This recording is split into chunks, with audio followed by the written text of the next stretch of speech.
If that's your only tool in your box, you're not going to have a long lifespan as a dealer.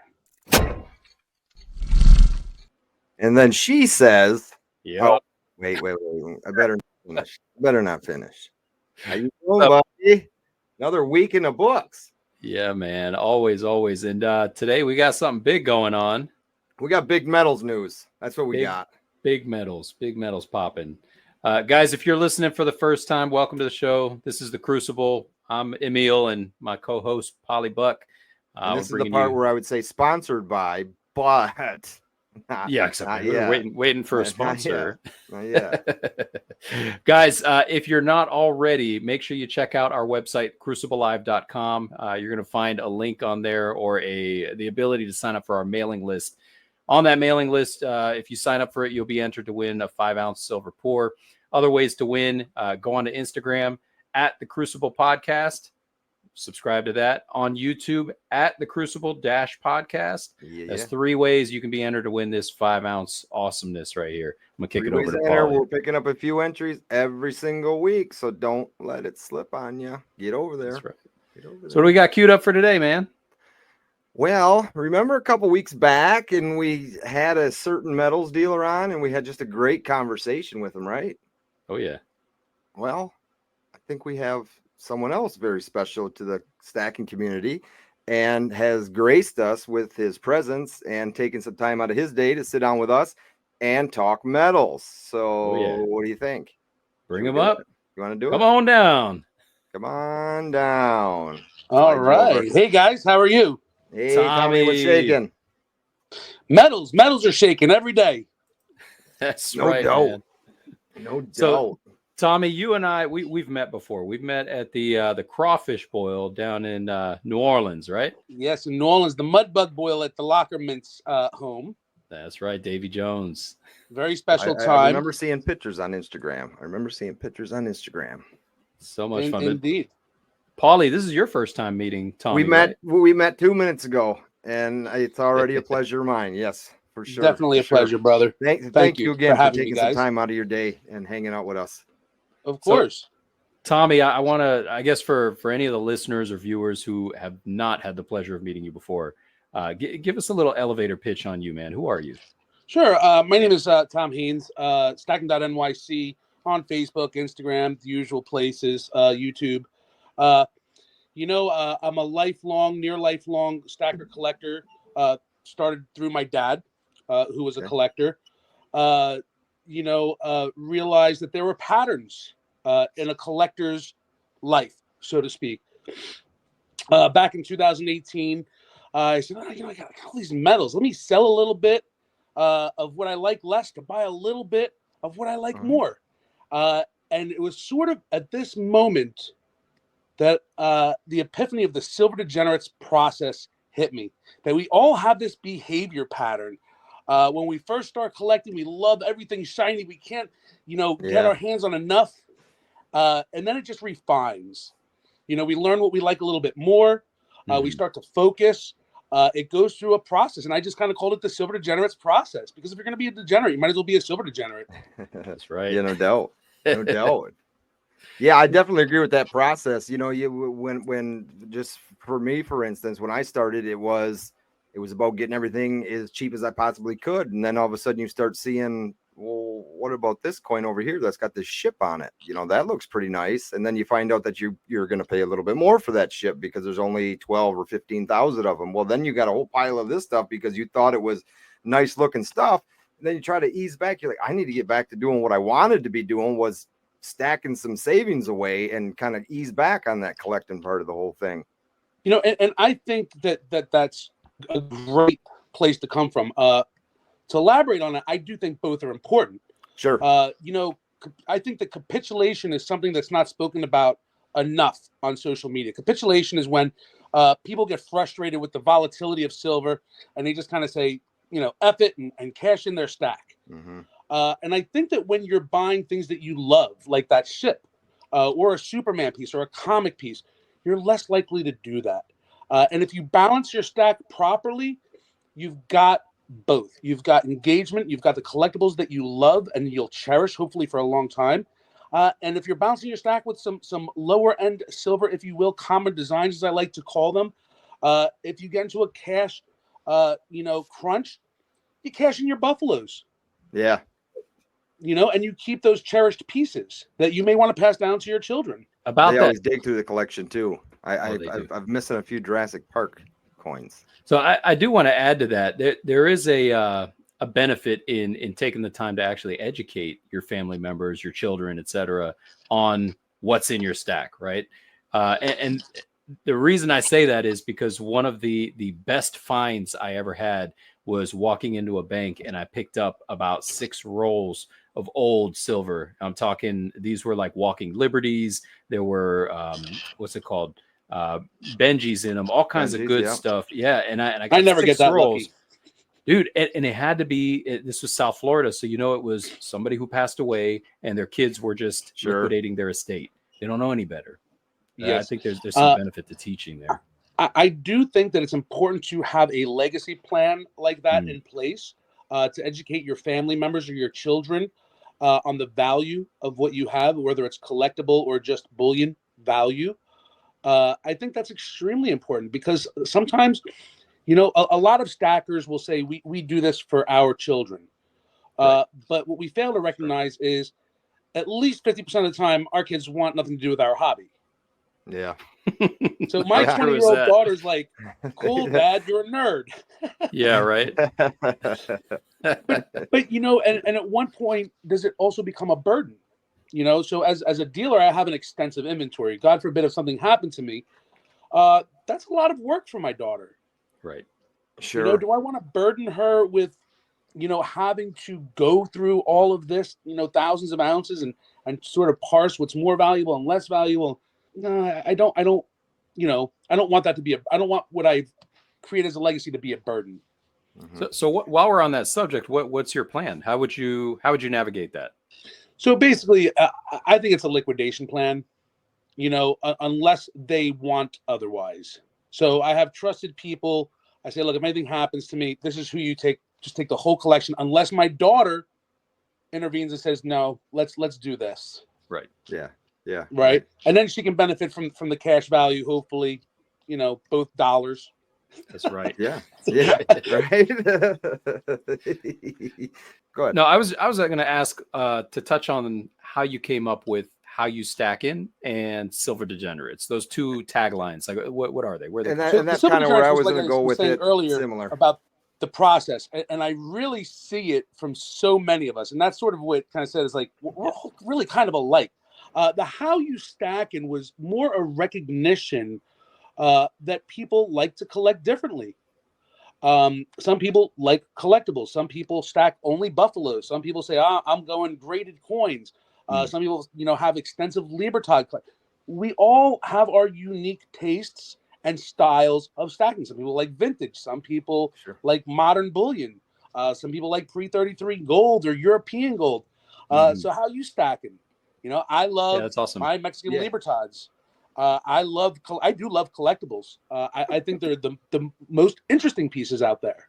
Yeah, it's a great end line on every one of your posts on Instagram, and I'm just going to say one that I caught the other day was, hashtag how you stack in fractional blah blah blah. Yeah, I think gram by gram. Yeah, something like that. It's always a very catchy after the how you stacking, and it makes complete sense though. It did because I want people to think, and then that punchline. Yeah, I do want to create an engagement of thought beyond the tagline.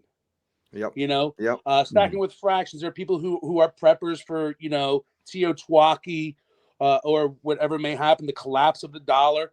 And if you believe that's going to happen and silver is going to skyrocket throughout that process, you really do need to be focused on fractional. Yeah, sure, 100%.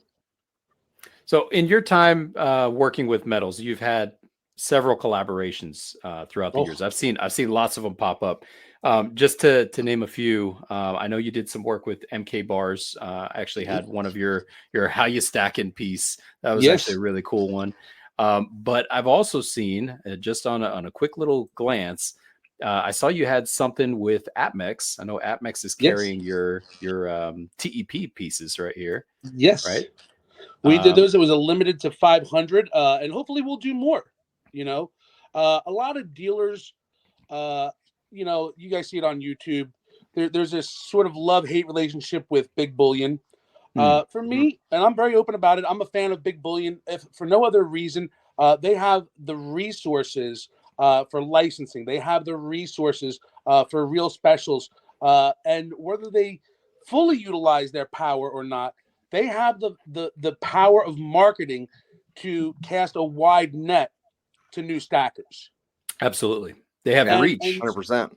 So I think a failure to realize that benefit is self-defeating for those of us on social media who say shop small always. That's not, and I'm not going to disagree with that. You know, shop small, but at the same time, you have to recognize that Big Bullion has its place, and it's a valuable place in our community at large. Of course. I also found this beauty right here. Yes, North and Carolina. Please note that was a collaboration with Heads or Tails Coin and Collectibles. Nice. And our first wholesale customer was JM Bullion. Yes. And the JM Bullion family. So we're on There JM we Bullion, go. we're on Provident Metals, and so on. Yep. That's So awesome. I've worked with Atmex. I've worked with the Amark family. How about this guy right here? That's the 2-ounce cast version, and that's a beauty. Those are done by Haley Bug. I love working with other members of the community, collaborating as often as I can, for sure. So I noticed one more that to me was a very significant one. And if nothing else, it's because of what it kind of represents. Yes. And this is the NGC label that you were able to secure. Talk to me about that. Yeah, that was a great process, and inspired by a mentor of mine, Miles Standish, who at the time was vice president of marketing at NGC. And he sort of guided me into the direction. And I just kind of like, you know, as a good mentor does, he let me think it was my idea, which it kind of was, you know, so to speak. Pardon me. But it was a great process of working with a company like NGC on the art and getting the approvals, realize what they like, what they don't like, and what they're willing to do. Little known fact, most people can get that done. Right. It's just about working through the process, and it's not necessarily easy, but for me, it was rewarding. That's awesome. Yeah, You know? sure. You know, I like these pieces. I think that what we do on social media as a community is a part of Bullion history. And I'm intrigued by Bullion history, you know, whether it's some of the collapses or the scandalous, you know, crimes that have been allegedly committed. Right. You know, I think there's a really interesting history here, whether it's the art bars, the mint histories through the Liberty Act, the U.S. Mint that Ronald Reagan signed. I think that all of these snapshots tell a story about who we are as stackers generationally. Right. That's You true. know, and I think that what's happening on social media is an extremely important part of that history going forward. And therefore, I think the mark we leave is significant and it's important. You've been stacking for how long? So this most recent time, since about 2016, I'd taken a break prior to that after a divorce, you know, cashed in my metals. You know, so it's been on and off for most of my life. But this most recent time, about since 2016-ish. Okay. And so prior to going into, and again, maybe just pardon my ignorance on this, are you doing this full time? This is your full time? Yes. That's awesome. But if by full time you mean about 70 to 80 hours a week, week after week after week. Yeah, right. Yes, full time forever. I would say a couple things about that. I think a lot of people underestimate how difficult this business is. It's not about buy low, sell high. You know, people think, oh, all I got to do is buy for this and sell it for that.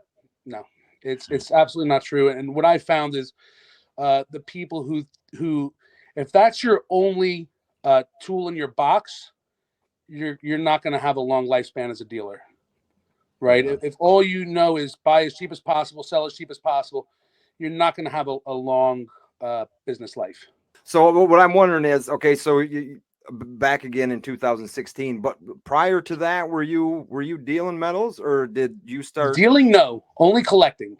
Only So, collecting in prior like to the 2016. So when did you decide that this is gonna be it? Like I'm gonna start dipping my toes in. Did it start with Instagram? It Or did. And what happened was, as I started to go through the silverdegenerates process, I didn't really, I was, you know, kind of like selling a little bit here and there. Mhm. But when I started selling on Instagram, again, just to buy more Libertides, I'm going to sell Mhm. this buffalo that's been sitting there. It's grimy and give me $1 over spot. And, you know, I'm going to turn that money into a Libertide. Okay. What I realized a couple things, you know, I'm a New Yorker. I'm not shy. I'm a little extroverted, you know. I was doing camera forward videos, Yes. and all of a sudden, my account was like, Yep.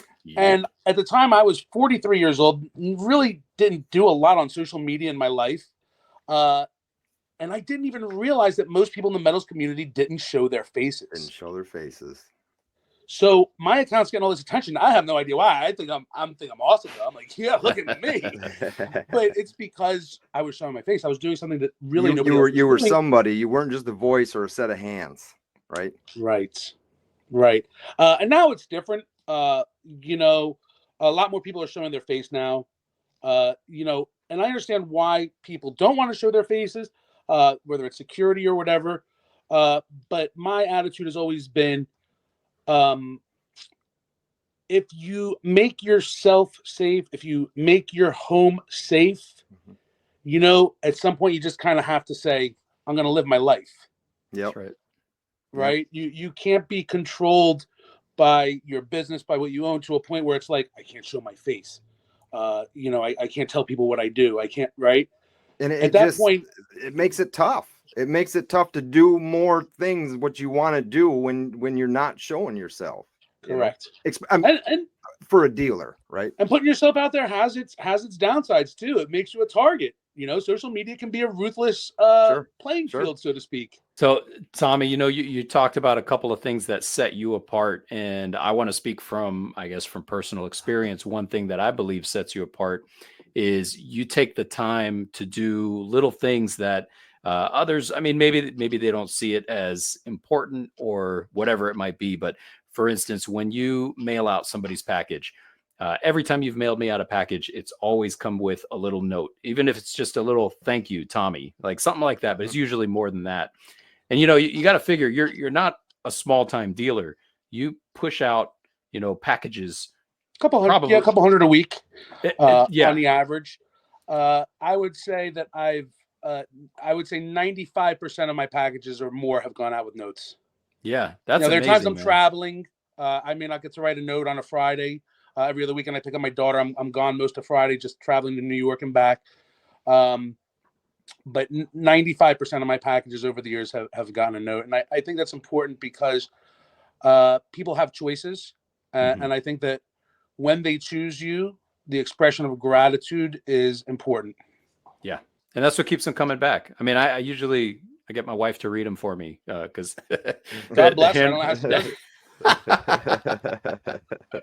It's a nice touch. It is definitely a nice touch, Thank and you. it's appreciated. And I believe that that's what helps bring people back. It shows, A, you got your face showing that gives somebody a face to trust, but B, that extra special touch. That's just something that most people don't do, and it makes a difference. Yes. Yep. And I talk to my team. You know, I have a couple guys that work for me, and I tell them, you know, people want to feel that gratitude. And sometimes we take it for granted on social media, but that's especially when we shouldn't, if that makes sense. Mm-hmm. Because on social media, we have more of a community. We learn who we are. We meet each other, right? I don't want to let you down. Right. I don't want to give the impression that I'm not grateful. You know, and of course it happens, right? Meaning not intentionally, but sometimes you get busy. It's like, okay, thanks, and you know, move on. Yeah, right. But I think there's a difference when you're conscious of it, right, and when you're conscious of the gratitude, or you know certainly try to be. I think that means a lot to people. Yeah, for sure. So, long game. What do you see as some of the challenges in the metals world? Growth is hard. Growth is real hard. I think that we have challenges on social media, particularly we're fighting a current of big social media companies that don't necessarily want peer-to-peer sales because they can't monetize it. You're talking about the So, platforms. The platforms, right? Yeah. We're fighting their algorithms if we're trying to monetize their platforms. So I think that's a challenge. I've actually talked about that for years, and I can't believe that it hasn't cracked down, but you're starting to feel it tighten up. Yeah. I was talking about this in 2019. I said, it's very simple. Mark Zuckerberg doesn't want to watch, a whole community make millions of collective dollars, and he's making nothing. Making nothing on it. That's not what he's here for. Right. That's just business 101. So I think that also with the emergence of social media, there's a difficulty for seasoned dealers because you're competing against a broad array of people, and some of the people are, not disparagingly, but maybe they need to pay their electric bill, so they're going to sell cheap. Maybe they've got a lot of money and they just want to sell cheap because they enjoy it. So you're competing against a whole slew of people that may not be doing this as a business, right? And they don't care about the bottom line, right? So sometimes people say, "Oh, Tommy, how much are buffaloes?" "Oh, $2.50 over." "Oh man, he's got it for $1.50 over." And I'm thinking to myself, "Well, man, he's making nothing." Shooting himself in the foot. Yeah, right. He's making nothing. And the truth is, he may not care that he's making nothing. Right. So I think that's a challenge. And then you for throw anybody who wants to do scammers in this that as a whole business. mix. They're everywhere. Right. So that's a challenge for somebody who wants to do this business. But on the flip side, I will say this. What I'm seeing on social media is driving the industry. It's guys like me who are doing colorization, guys like Reckless and Haley-Bug who are getting into minting and vertical integration. Yeah. Who are really saying, I'm doing more than buying and selling. What's the next thing I can do to elevate the product? What's the next thing I can do to elevate the game, so to speak? And it's collaborative, it's competitive, but you have hundreds of people, let's say hundreds of people who are really putting forth effort into elevating what's happening in the bullion world. It's how a guy like me got on Jam Bullion. I work in my basement, right? But it's from that level of elevation, and that's really, Atmex is very good at it, but really beyond that, it's all social media. It's what I see is all social media. I don't see any of the besides Atmex. I don't see any of the other big bullion doing it, and they may head that direction, but I don't even see any of the mid-tier guys doing it. Yeah, you're right there. I mean, Atmex has it covered. I mean, they are constant. Very impressive operation. Very impressive operation. I've noticed that. I mean, just daily via Instagram, they're constantly putting out a spot price thing. It'll be 4 different pictures: gold, silver, platinum. It's just they're constantly bringing traffic. I think that Atmex in particular recognizes the importance of social media. Sure. Whether or not they are going to be able to fully execute on that, I don't know. I have a good relationship with them. That's to be determined. I believe they were just bought out by Pamp Swiss, became a majority shareholder. A couple months back, correct? What's that? A couple months back, something like that. Yes, correct. Yeah. Yep. So Pamp now has a besides their distribution network through MTB. Now, what I think that gives them is a real direct retail customer base for their products, but also all the vertical integration that Atmex has done. They now have access to that, whether it's minting or packaging, colorization, and I'm gonna say stay tuned for Pamp the powerhouse. Pamp 2.0. Yeah. Gotcha. Oh yes. That's wild. So, Tommy, if you think back into your, I guess, in your whole experience of working with metals, what were some of the biggest roadblocks, or one of the biggest roadblocks that you've had to overcome? So I started in March of 2018, and it didn't take me long. Like I said, the whole face forward thing, my account was growing really fast. People were really receptive. There weren't a ton of sellers like there are now. I was doing what I thought was very well, very fast. I want to say like 4 or 5 months later. At the time, I had 2 other jobs.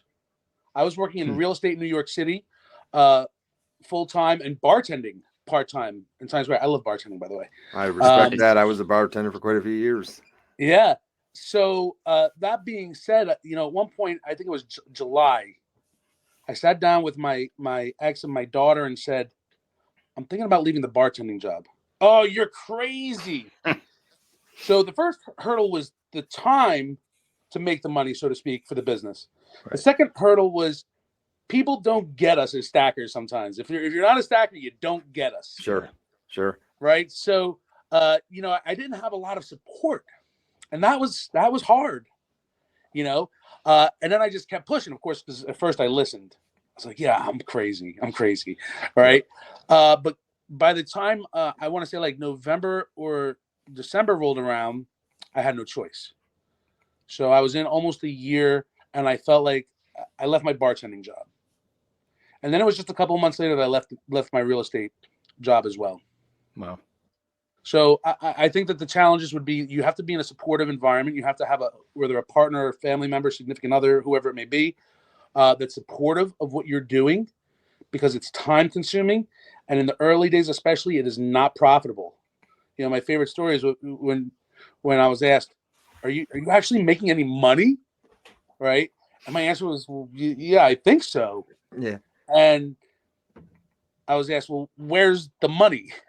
And I pointed to a box of silver. Yeah, that's right. Yeah, That's where it goes. It's into the metals.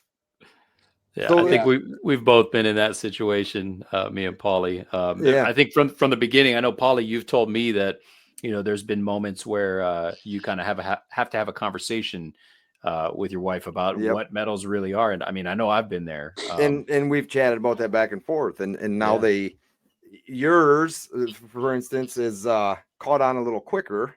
And she buys gold now. Yeah, there you go. And where mine is still, it's getting closer, but she just loves seeing those bank account numbers, right? She loves just seeing numbers on a phone or numbers on a piece of paper, just digital BS. And I'm like, yeah, I mean, it's cool. I mean, that was cool in, the 80s and stuff, but like, this is real. It's right here in front of you, right? It's not a bunch of numbers on a piece of paper on your phone. Like this is here. It's not going anywhere. People, when we have these hashtags or slogans or whatever you want to call them, people underestimate how true they can really be. If you don't hold it, you don't own it. And it's so true. I've been in trouble in my life financially. I had silver, cashed it in, boom. Took a hit like any other stacker would. I've been there. I've done shows in the last few months. I tell people, now's not the time you want to sell to me. I can't give you what I think it's really actually worth, because I'm paying X. And I just try to be as honest as I can with people. And he's like, you're the first one here that told me that. See, I think that's my wife's biggest thing is we haven't been to that point yet where I had to say, okay, go get the box. We have money. I just have to turn it into that, right? If something drastic wasn't, then maybe she would catch on a little more. Or maybe I just need to throw her in a car and take her to a coin shop and take an ounce of gold and say, look what we just did here. Does it make sense now? But don't do it there. Maybe when gold's a little higher. Maybe when gold's a little higher. Yeah. Like I told you, now's not the time. Yeah. So I have a question. Go ahead. I think that what you're doing is great. I've watched a couple of your episodes, particularly the one with Sean D'Souza. Great guy I've met. Hell of a guy, yeah. How did you guys get started in doing a podcast together? You have a great dynamic. You have a great. He kept blowing me up like a crazy ex, so I had to answer one day. That's right. No, anytime I would catch Paulie in the chat anywhere, I'd be like, "Hey, Paulie, we got to do a podcast. We got to do a podcast." So reason is, and I don't think this has been said on the air yet, but out of the massive community that exists through Instagram, Facebook, all that, there's only a handful of people that I think I talk to on a regular basis. And I don't even know that Paulie was really one of them, but his character stood out to me, that he just seemed like a very down to earth, B, very good to go kind of guy. So to me, that was a huge deal. We also have a mutual friend who Emil actually had a metal show on YouTube with, and I did a little talk show with. and that was kind of a connection there as well. And then, you know, we first started, like, I guess, chatting back and forth on Instagram because I happened to find a coin that was dated wrong. That was a Wolverine Air coin. It was supposed to be a 2021, and the date was dated 2018. And Yes. those guys ended up having a bunch of them and was able to get the word out that, hey, check your coins. These things are out there. We don't know how many are out yet. We're waiting for the Perth Mint to get back a hold of us. So now you take a 9-coin series, and it's got to be called a 10-coin series because they're legit. They're legit coins. They claim 400 of them were minted. And then going back to what he said was, you know, it was just a chat thing. It was just bound to be, you know, we're from two different worlds, and we just both think alike. And we thought, Yep. why not give it a shot? So this is episode 10, week 10. We've been on a strict schedule every week. We're actually a little early this week. These don't air until Thursdays. We usually record on a Wednesday. But here it is Monday. What is it? November the 13th. But my question was going to be is this, I'm Polish and I'm a pretty good people person. Like I can hold a conversation. Yeah. So I can hold a conversation pretty well with people, and I don't even need to know them, kind of like what we're doing here right now. Yes. But do you have a business background of any kind? You know, did you have any schooling for it, or is this just something natural? Is this just something natural? I am not a school person. Welcome back. Welcome back to the Crucible. Yeah. Yeah. I've tried to go to college. It's not for me. Okay. You know, I barely made it through high school. Had less to do with intelligence than just sort of being bored with what I was being taught. So for most of my life, I found myself in entrepreneurial roles, whether it was real estate, opening a restaurant, having my own business. I've always had an entrepreneurial streak for sure. Decent with marketing, just naturally. And it just sort of fit, you know? So when you have certain business sense, I think the business that you're doing matters less than how you execute it.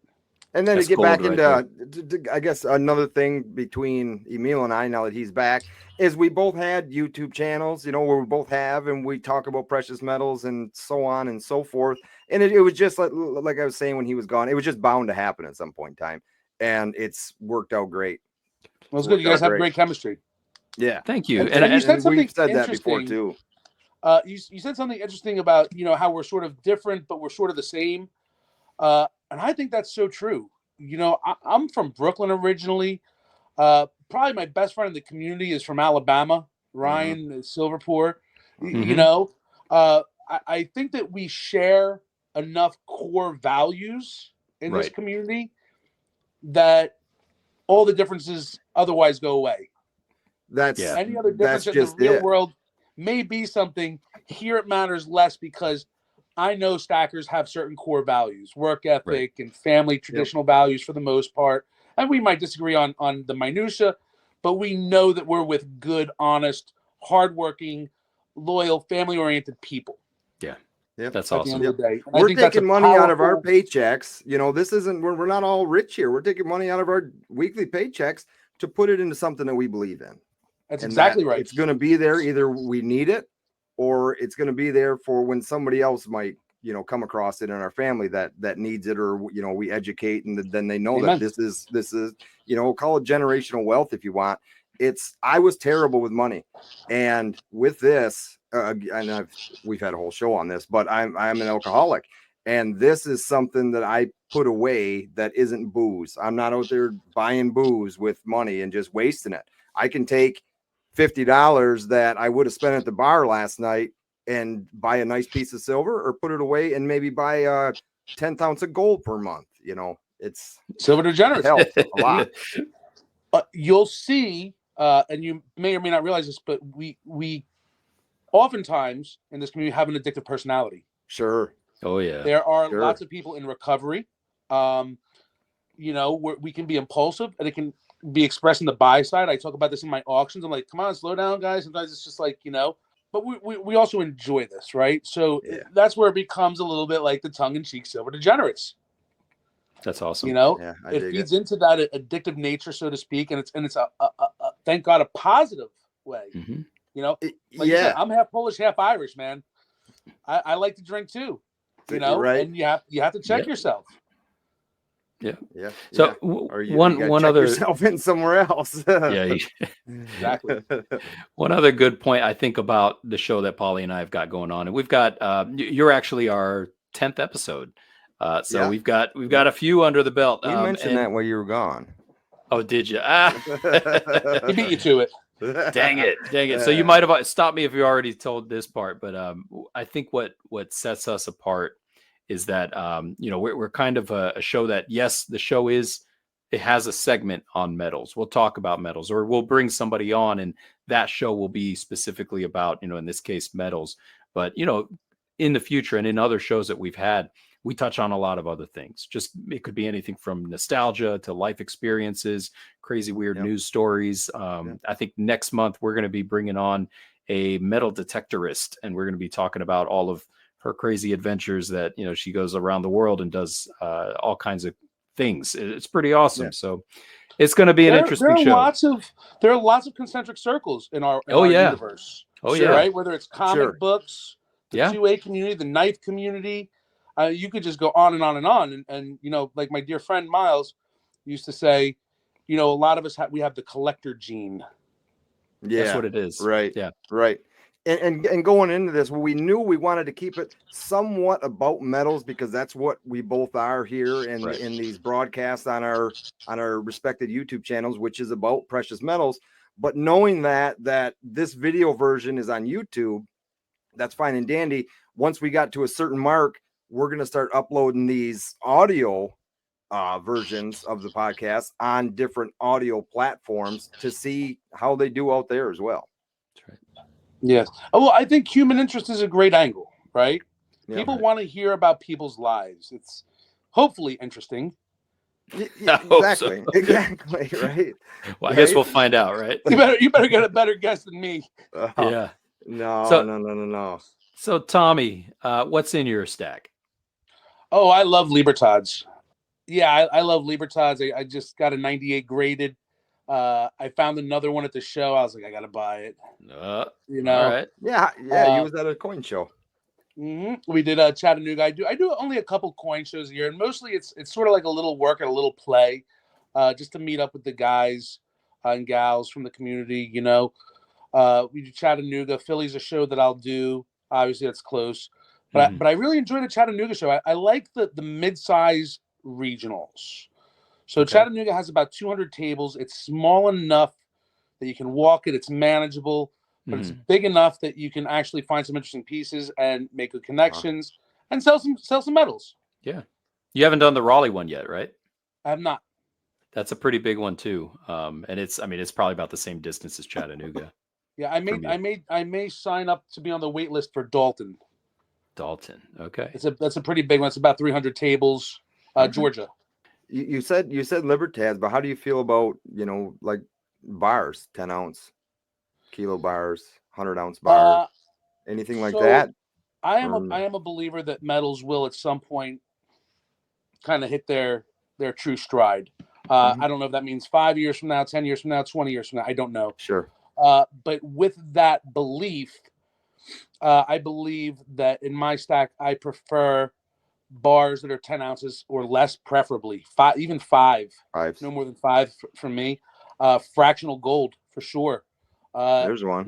If you're stacking ounces of gold, then gold goes to $4,000. There it is. You need to liquidate. Yes, 2 ounces, right? Oh yeah, 2 ounce. And gold hits $4,000, and you get into that jam. How many people have $4,000 for a piece of gold? Exactly. If you have fractional, and that's why I started my channel talking about stuff like this, because I watched my own family get burned on just buying so much stuff and paying ungodly amounts of money for it, and then doesn't have money to pay their bills and have to go lose money by selling this stuff right away. Right. Is basically not so much a budget, but just a goal monthly to buy at least a minimum of 1/10 ounce of gold for it helps me basically. Yes. And then I just talk about it. And if people Yes. like to hear about it and follow along, that's great. That's a win for me, because it feels like I'm helping somebody that they didn't just go blow money on something else, a That's bunch right. of Well, fast food, I coffee, talk or about whatever, the same thing Yeah. in terms of dollar cost averaging. But right? you do get the people who give you some BS in your comment section about paying so much of a premium on fractional. Well, I tell you, that gold goes up the way you think it's going to go up. I would rather have a bunch of that little bit of fractional than a bunch of ounces, because that fractional you're going to be able to get rid of much easier. And guess what? You just got your premium back on it. And not only that, but I was just going to say, to any honest dealer, fractional will hold a portion of the premium. Oh yeah. Yes. Oh yeah, far for better sure. than bigger gold. And this is what To we're any talking honest about, dealer. bullion. I'm not talking collectible stuff like Yes, the correct. Spanish mint coins and stuff like that. I'm talking bullion, eagles, maples, Brits, stuff like that. Tommy, you stack gold? You have gold in your stack? Some. Okay. Some. Not a lot. What's your favorite piece out of everything you got? One that you really probably wouldn't want to let go of? So I'm going to elaborate. Not only do I love Libertads, but really what's in my deep stack are gifts. Okay. And some personal favorites on collaborations. So in my deep stack, I have a lot of those. Talks about MK bars, the channel bars. Yep. Some really cool pieces. Anything that was ever given to me as a gift, that's in my deep stack. That's awesome. And there are some beauties in there. Bars. There's some cool stuff in there. So I guess if I could ask, what's your legacy piece, the one piece that you want to be passed down to generations? Ooh. I need you to boil it down for me, man. I would say that it would be. I don't collect at that level, right? Yeah. Mm-hmm. So if I were to keep pieces for legacy like that per se, I think it's Libertads. I think they have the most upside in America of any piece. I think that's a function of immigration cycles, and just as immigrants are here longer and they become more and more successful, and they become successful generationally, I think that will translate into more purchasing power for coins like Libertads. I told my wife, when we go on vacation to one of our anniversary vacations, we're going to end up going to Mexico at some point in time. But I said, wouldn't it be nice just to take a tube of those down there and flip one here, flip one there? And she doesn't know what it does, but those down there will. And when you flip them one, maybe they give you a little extra service, right? It's money. Right. Yeah. I think so. Tommy, to your point about the Mexican Libertads, one thing that I like the most about them, and you can correct me if I'm wrong in this, but my understanding is that in the paper or some source that they have available to the people of Mexico, that there is a current value for silver that they're paying for Libertads. So you can either buy or sell something around that trade value. Is that not how it works? So that is legislation that's to the best of my knowledge now, right? Okay. That's legislation that has been attempted to be passed through the Mexican Congress on multiple occasions. My understanding is that it has never passed, but what they wanted to do was peg it to a current value based on spot. Okay. So that it was always at that value. My understanding is that it never passed. And to this day, that's why it says 1 onza still. Right. They don't give it a denomination. Peso. Right. Right. But they would. There is a contingent of Mexican lawmakers who would like to see that happen. Yeah, I'd like to see that happen for the problem is American it's a Silver threat Eagle. to fiat currency. I know. In any nation. Yeah. Yeah, and that's a challenge. Let's say to fiat country, to fiat currency from any country. Right. So, Tommy, talking about your business, where do you see it in 10 years from now? Like ideal situation. What do you want it to look like? I would love to get to the day, this is going to be honesty, where I could step into almost like a CEO role, where I could focus on the big picture. This is what we need for the people. This is what the people deserve. and then just be able to have it executed on a professional level every step of the way. And that's one of the, you talk about challenges of a small business. You know, I'm doing shipping, I'm doing invoicing, I'm doing packing, I'm doing this, I'm doing that. I'm, you know, focusing on the equipment we're getting in. I'm working with my brother. I'm working with the guy who does the most of my shipping. You know, and when you're an owner, entrepreneur of a growing business, you're pulled in so many directions that it becomes really hard, right? Yeah. So I think that if I can't make that happen within 10 years, you know, it'll probably be retirement in 10 years. There you go. Right Well, on. what Man. about, I'm just going to assume here, and correct me if I'm wrong, but you're probably dealing with a bunch of wholesalers too, not just one, but you're dealing with Yes. a bunch of different people. I mean, that probably, I mean, I'm just took some hustle to be able to Yes. connect with these people Yes. and keep a good connection with them, good standings all these years. Absolutely. Absolutely. And, you know, I have some great relationships at that level. Thank God. That in itself was an interesting journey. You know, it was an observation back in 2018. Somebody said to me, you just bought this from a guy on Instagram and now you're selling it to another guy on Instagram. And are you guys just buying from each other and selling to each other all day? And I sat back and I was like, yeah, I think that about sums it up. And it's sort of because this was sort of in the very early days where I was like, can I do this as a business? And then it dawned upon me, if I'm just buying from some guy on Instagram and selling to some guy on Instagram, that's not a business model. Right. Yeah. You can only have a business model with consistent supply of inventory. Mm-hmm. So it was very early. I was probably one of the first on Instagram. I'm sure there were maybe some guys on Facebook, right? Because it was a more well-established community.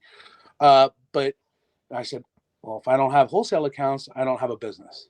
And so it became an effort to, well, where do I go? How do I, you know, and it was just, sometimes it was cold calls. Sometimes it was an email. Yeah. It was a lot of no. I was shot down by Atmex the first time. Okay. And I was just persistent. Sometimes, you know, the cliche about not taking no for an answer, you kind of got to push. Right. Exactly. You know, For sure. So Tom, yeah, I think that's sort of an interesting thing. It was like, it was a recognition that you have to have these wholesale accounts. So that would be another piece of advice to anybody who's starting out. Look for those relationships, foster them, and respect them. Yes, because the bullion world is big, but it's also very small. You know, you upset some of these guys, you're going to be known. You have a story like that where you upset somebody inadvertently and you felt a sting from it? Anything like that? The closest I came, and I can't go into too many details. No names. We'll call the guy Jerry. I'll say it cost me some money. Okay. But as soon as it happened, I instantly made it right. You know, good deal. It was just sort of a communication mess. And, you know, and the lesson there in my mind for any young dealers or anybody who's starting out is just be honest. You know, if something was out of your control, that doesn't mean you don't have responsibility over it. Something can be out of your control, but you are still responsible to make good for it when it's a result of or a function of your business. That's right. 100%. Which kind of reminds me of, maybe it has something to do with you know, the shipping carrier. Have you had many issues with packages not showing up? Very, very few, but one recently, $8,000. Oh, yep. The buyer was sending me pictures right from the post office. It's split open, contents removed. Really? 200 bars. Oh my God. Wow. I looked at it, my heart sank, and I said, we'll redo your order and give me 2 days. It'll be out in 2 days. Yeah. Now, I have insurance, which is another story. They denied my claim, but that's another story. Yeah. So that's been a big challenge for me. But the good thing is that person knew that when he reached out to me, you know, and it was somebody from Facebook, a major Facebook dealer, that he was going to be taken care of. Yeah, that you weren't. And my first response was, of course, my heart sank. Yeah. But the first thing that went through my mind is, I got to make this right for him and for the customers that he sold to. It was a pre-sale. Right. So there's no time for me to ask, oh, can I do an investigation? Can I do this? Can I do that? No, here's your bars. Now I'll do that stuff. Yeah, right. You know, That's crazy. Hey, I had that It hurt. happen. It still hurts. Oh yeah. And I had that happen maybe to 1/8 of the degree that you just said. And it stung because, I mean, if you're especially, being a small time metal mover, I wouldn't even say I was quite the dealer yet, but a metal mover, $1,000 will eat into any and all profits for a month. It's done. Gone. Here's what I tell people: if you're working on let's say a 10% profit margin, which sometimes can be generous, right? That means I have to sell $80,000 to make up for that loss. Yep. So that's a lot. Yeah, that's crazy. Well, I hope the whole insurance thing pans out in the end. Well, I'm gonna fight him a little bit because go break some legs. Let's just say when you get your policy, read it from cover to cover. Right. Because this is a business policy I was paying a lot of money for, and they're claiming I'm not covered in this case. So. But what other case would you need to be covered for? You're a metals business. Well, it's funny because I said, well, why did I declare a value if theft is not included? Right. Oh, fire and flood. I said, that's an awful lot of money to pay for fire and flood insurance. Which fire and flood does not damage the metals. Which isn't going to damage the metals, right? Hey, what about, all right, so you've been on Instagram for quite a while, but you're dipping your toes into something else, and that is drip. And I've heard a lot about it on Instagram. I've actually sat in on a couple shows of someone else. But how is that going? Is it catching on? Because I know there's Whatnot out there as well. I don't know if you do that, but I mentioned drip because in the description of this video is going to be a special link from you, and you can get into after of what that link gives anybody, if anything at all. And if you click the link, you'll get $10 off your second purchase, as long as you spend $30 on your first. Okay. So you heard it there. $10 off your second if you spend $30 on your first. The second time. So if you buy a $15 piece, you're getting the $10 off. Nice. That's how it works, right? So here are my thoughts on drip. I think that these live auction platforms have a good future. I don't think that's able to be fully determined yet because it's still very new and wild west-ish, right? So what these platforms do in the early days is they're incentivizing sellers like me, but they're going to heavily incentivize you for the amount of time you put into it, right? So I do once a week because I'm busy on Instagram and Facebook and other places. So I can't give the full time. So a dealer who can give them a lot of time is going to be very heavily incentivized. Now, there's good to that, and there's bad to that. So when you're heavily incentivizing someone, think about any economy, a free market, right? Right. That's a form of manipulation of a free market. Yep. So now there's an uneven playing field between the heavily incentivized seller and a lesser incentivized seller. Right. So what you're doing is you're de-incentivizing your smaller sellers, which help you create a vibrant community, right? So you just can't have a couple of big sellers, pulling people in. They're heavily incentivized, and I think that's why I said I think all these platforms are going to need some time. I think they're on the 100% the right track, because as I stated earlier, I think the social media platforms are squashing peer-to-peer groups. Eventually, we're all going to have to pay fees. The devil will have to be paid his due, whether it's processing fees, whether it's platform fees, whatever it may be. That is that's ultimately the future.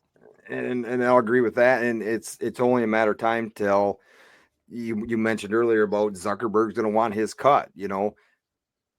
As of today, like there are a lot of shows on YouTube, and they're not being charged, and those channels are monetized as well, some of them via YouTube, and they have these auctions, and they don't have to go to those.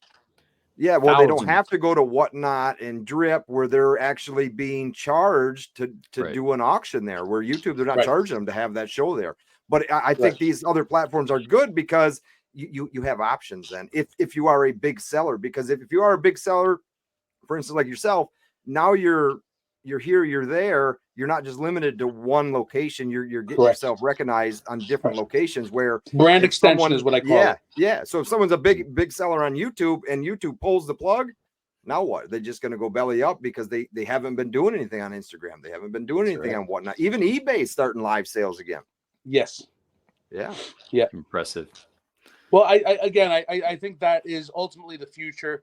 I think being as many places as you can be is important, but it's also maddening. Sure. Yeah, like you said, 70, 80, 90 hours a week, but it's your baby too. And That's it. To be that, to be that top level where you want to be in the next 10, 12 years, it's what it's going to take, right? That's exactly right. It's not an easy business. It has the ability to be rewarding. You can make money, right? But it is not easy money by any stretch of the imagination. It comes with a lot of headaches. You're dealing with high value products and a very low that operate on a very low profit margin. To say that this industry is capital intensive from a retailer perspective, it's an understatement. It's all capital. If you want to make $25,000 a month, you better be ponying up $250,000 a month. Right. Mm-hmm. That's if you're as lucky. soon as you don't pony up that $250,000, yeah, right. That's if you're lucky, like you said. Yeah. And that's if you're lucky if you're hitting a 10% profit margin. Because I don't hit that every month. Some months I do, some months I don't. Right. Tommy, let's say I'm just getting started, right? I'm interested in metals. I watched a couple YouTube videos. I don't really know where to go, who to buy from. What tips do you have for me? I think I'll say I think YouTube is probably one of the best places for content. Mm-hmm. I think that reaching out to a trusted seller, and there's lots of us out there, just for frank, honest advice. To go to a dealer who's interested in more than your money, I think is important. But I think YouTube is a fantastic resource for content. Some of the major websites have archived content. It's a direction I wanted my website to go into, but I just, again, when you're working 70, 80 hours a week, if it's 40 hours on Instagram and it's, 15 hours on Facebook and it's 10 hours on wherever it is, right? How many hours do I have left for my website? Yeah. 0. You gotta clone yourself, Tommy. Well, it's funny because I said, 10 years from now I want to be the CEO, but I was joking with somebody. I said, I'm worried about hiring somebody to help me with the printer and shipping and this and that. Maybe what I really need to hire is a CEO who could manage the big picture. Maybe I'm thinking about it all wrong. I don't know. Stay tuned. Okay. Stay tuned. Interesting. So I think that one of the things that's helped me reach a minor level of success, if you will, and this is another tip for other people too, you have to think differently. If everybody is doing one thing, you have to think, what can I do differently than everybody else is doing? When I wanted to make my last investment in my business, do I start casting? Well, lots of people are casting. Do I pour? Lots of people are pouring. Do I do that? Well, lots of people are doing this. Nobody's colorizing. Right. And then what's next? Are people mixing mediums? Are they thinking outside the box? Are they thinking creatively? And I would suggest to anybody, think outside the box if you want to achieve any level of success. Okay. Because again, to circle back, it's not just about buy as cheap as you can, sell as cheap as you can. You won't be in business very long. You've got to be creative in a crowded field where there are major institutional players. Yeah, and you've got to stand out not only with your product and your approach, but make sure you are dealing honestly with people, that you are a person of your word, that you have integrity, and that you have an even keel, right? Because we can all get mad, we can all lose our temper. When you do that to people, they remember it. Yeah. If somebody messes up, my philosophy is like, I'm going to treat them with the same respect I would like to be treated if I messed up, in terms of my wholesalers or this or that. Right. So I think that's an important way to think. There are always repercussions. Tommy, I got just one or two more questions for you, then I'm going to pass it over to Paulie. Do you have any customers that you know for a fact only exclusively buy from you? I'd be hard pressed to think of any, because I come from a philosophy that says I don't believe any dealer owns a customer. I believe that most customers buy from multiple dealers. Right. Okay. Maybe my girlfriend, the beautiful Ian Ellis. I should Well, hope that's so. good. Maybe. That's good. Maybe. Oh, dang. Right on, man. Tommy, if people want to get a hold of you or they want to find you, can you give us some ways for them to get a hold of you? Sure, absolutely. At Stacking.NYC on Instagram is probably the best, because that's kind of where I live. But my website, www.stacking.nyc. And all this will be in the description of the video. And that's kind of what I was gonna ask is that stuff too. But to go back to what you were talking about, is you're very active and you have to stay active to stay relevant and to 100%. come up with all the ideas that you're coming up with, and then to continue to be able to stay active. Like, just what are some times that you're on Instagram doing a live stream? So I do live streams on Instagram Mondays and Wednesdays at 8:30 p.m. Eastern Standard Time. I do Facebook in the hashtag silverdegenerates group. Thursdays at 8:30. I do drip on Tuesdays at 8:30. Okay. And then I do post sales 3 or 4 days a week, mostly on Instagram and Facebook. Sure. How long would one of your auctions say last? I probably average now 2 to 2.5 hours. And what do you hold in there? 20, 30, 40 people, 100 people? How many are hanging out? Engagement is down, and I think that's a function of maybe the competition, maybe whatever. But as my account has grown, I would say I average on Instagram about 50 to 60. On drip, maybe 30.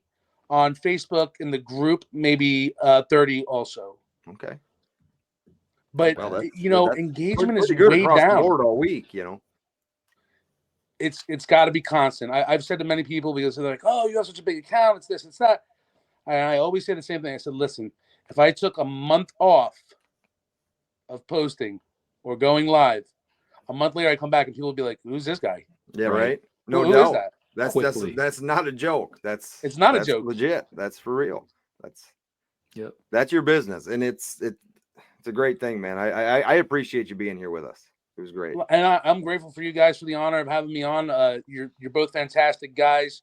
I think you're gonna have a lot of success with your show, and I'm gonna be happy to be promoting it. Hey, thank you so much. That's Tommy. awesome. That's awesome. All right, folks. Don't forget, get on cruciblelive.com. Sign up for that 5-ounce pour in the mailing list, and then get on Instagram at the Crucible Podcast and on YouTube at the Crucible-Podcast. Thank you guys. We'll see you soon. You have a great night. Thanks again, Tom.